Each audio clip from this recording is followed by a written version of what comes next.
Well, I think about my own development as invention after invention.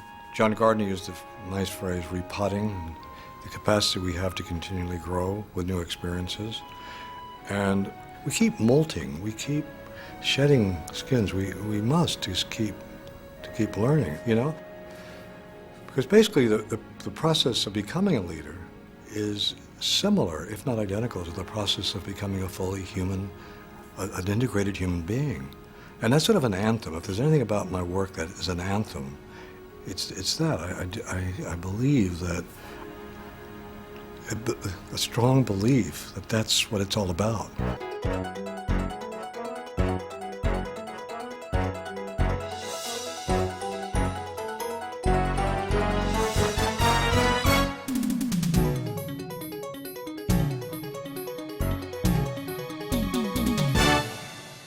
With no censoring that conceit of modesty, I think my genius is the capacity to bring out the very best in people. I think I do that.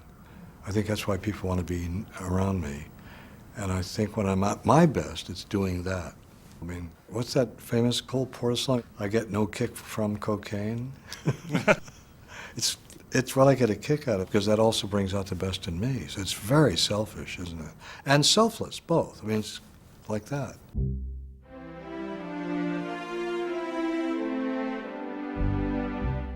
Born in New Jersey? Actually in the Bronx for the first 7 years, then moved to New Jersey to a small town called Westwood. And did you first notice anything about leadership in those early years? Maybe it's because I had twin brothers who were about almost 10 years older. I was so clear in my mind that one of them seemed to have the right stuff. He was, whenever he would come around and he would do something, say something, I would jump to do it. I mean, it was like reflexive almost. Whereas his doppelganger, his twin brother, he were to say that maybe the same things, nothing would happen. It'd be like this room, an acoustical dead space. Just like, you know, that no energy feeling. I began wondering about that. What is it? About the right stuff, is it? You've written about leadership. First, you have to know yourself. Mm-hmm. Does that also begin in those early years? Early on, yes. If there's a but in my response to you, it's based on the fact that we can also become imprisoned and hostage to the stories that we construct about our lives. Oh, he's the achiever. Oh, he's the scholar. John Barth said something profound. He said, the story of our life is our story, not our life. I want to repeat, is a story, not our life.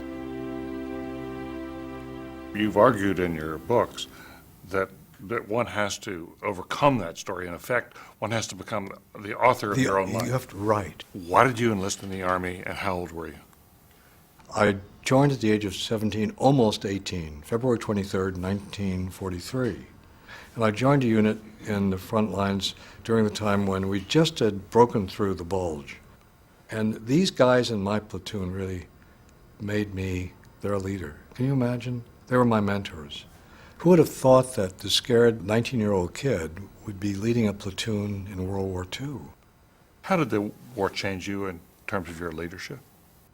I saw, just as I observed my brothers, I saw something so clearly that I saw how if the leadership was weak, and this, I'm sure this seared into my soul or brain or both, I saw where leaders were weak, where they didn't show the proper caring for their men, where I saw more casualties. You know, they're mortal stakes. Warren, when you came back from the war, you went to Antioch College. Yeah. I met probably the major mentor of my life, a man named Doug McGregor.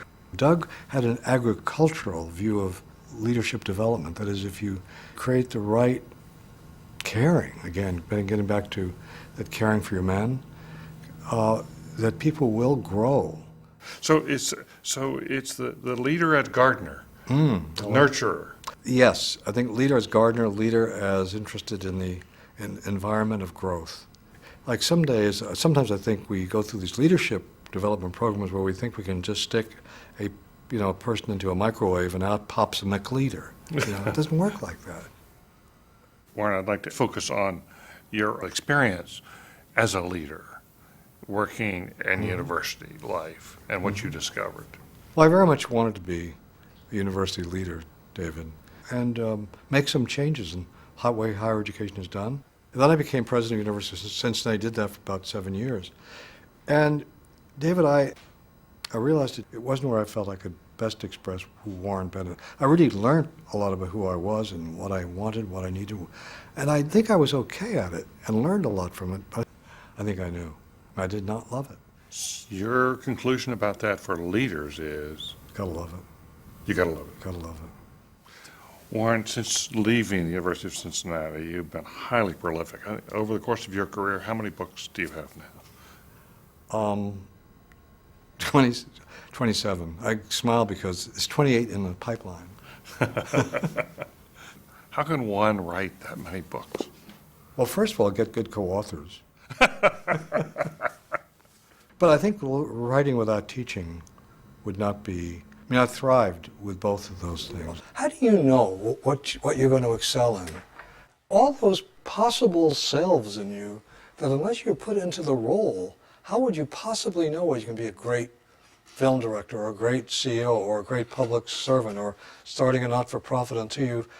I think a lot of it is just having patience with yourself and open yourself up to as many possibilities, because you guys make the world turn. You actually make a difference in the world. I think the important thing right now is to understand the present. Well, look at what's going on in our own nation. I think there's really a deep, unspeakable tension now about trusting our leaders at every level. And that's why we have the need for strong leadership, effective leadership, moral leadership now than ever before. So I think the Center for Public Leadership is eminently located in being at Harvard University in the Kennedy School. They have some of the better minds of the country that can look at this. You know, there's both the interest and the talent and resources here that are unmatched, unparalleled anywhere that I know of in the world. And I was wondering what you would do if you had 50, 60, another 81 years. Another 81? Aren't you 81? 81, yeah. Yeah. So if you how had many more? another. How many more? Yeah, I think I'd be thrilled. But I'm thrilled but assuming that I have pretty much the same chassis I do now, the same, white, marvelous white hair. Good tan, yeah. I mean, having turned 81 inevitably makes you think about how do you want to spend the remaining decades of your life, and how you hold that is so important. And I do think I have a voice. I do have a platform. The stuff I say and write can influence people. Knowing that, finally, being able to just to put that in my heart that's true, and not to push it away. It's like that proverbial tree hitting in a forest and no one else is to hear it. And I do not really think I exist without the other. I mean, someone once asked me years ago what I would like to have in my epitaph. I said spontaneously then, but this was many years ago, I said, generous company. That's what I want, to be known as generous company. So it's that key and as seminal as anything I can else ever tell you. That's it. That's when I am alive.